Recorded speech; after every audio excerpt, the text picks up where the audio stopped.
Jacques Weber, merci de vous prêter à ce petit jeu des questions-réponses. Qu'est-ce que ça vous inspire, cette université homme-entreprise ? Déjà, ce que je trouve extrêmement sympathique, c'est que l'intitulé ne formate pas le débat.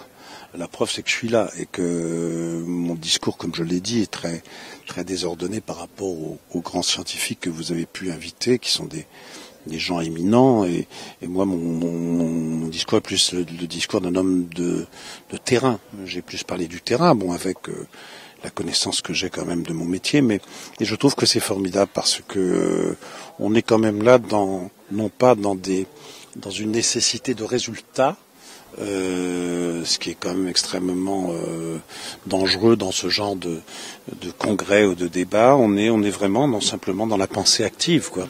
Et ça fait du bien. Voilà. Le théâtre et l'entreprise, vous l'avez dit vous-même, vous avez été patron, vous avez été directeur de théâtre. Finalement, c'est pas si éloigné.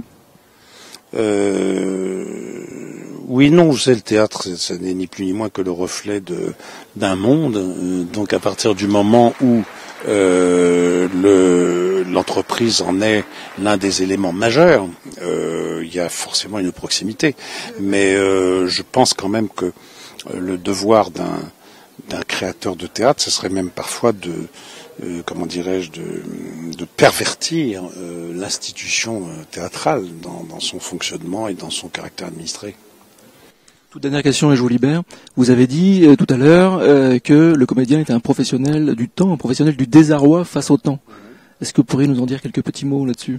Ça m'est venu comme ça, mais c'est vrai que d'un seul coup, entre le moment où l'on recherche et plus on recherche, plus l'espace, de la réflexion s'élargit, on n'en finirait plus, car au départ on a un texte inamovible et en même temps chargé de sens et d'un milliard d'histoires qui sont exponentielles.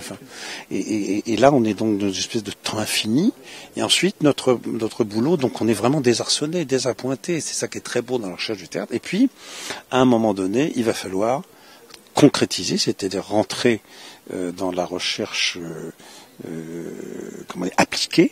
Et là, il est question de vous donner un spectacle qui va vous reposer les mêmes questions que je me suis posées au début, quoi. Voilà, c'est ça.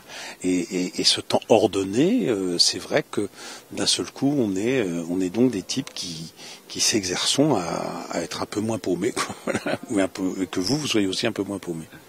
On parle beaucoup justement de freiner, de devoir ralentir dans notre époque qui s'accélère de plus en plus. Le théâtre apporte quelque chose là-dessus ? Comme dirait l'autre, c'est parce qu'on est très en retard qu'il faut prendre notre temps, quoi. Ça, alors là, ce qui vaut pour une répétition de théâtre vaut pour le monde à l'heure actuelle. Je pense qu'il est grand temps, c'est le cas de le dire, que l'on prenne le temps de la réflexion, parce que c'est pas des mesures électoralistes qui vont changer les choses, loin de là, quoi. Faut vraiment repenser, prendre le temps de repenser. Tout le monde le sait qu'on est dans la merde, donc on est dans la merde. Voilà, on peut même être radical, je pense que les gens l'accepteront, et puis à partir de là, mais réfléchir, on est à la fin de quelque chose, quoi, hein, mais toute l'histoire nous le raconte, ça, il y a